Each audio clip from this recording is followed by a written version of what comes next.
Bizga yana bitta skuterimiz kelgan. Cho'ldirakli elektromobil. Buni reduktor qismi ketgan. Buni hozir yechib oldik. Mana. Yog'lar ham oqib ketyapti.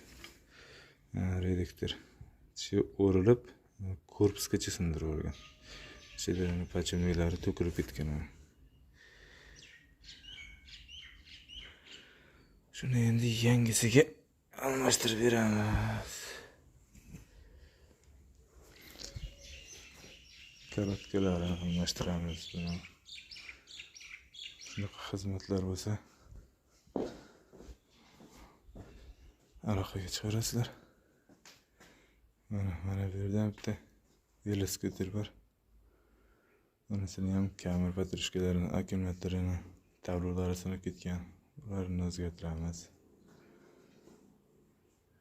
Buni ham xudo xolasa qo'yib beramiz.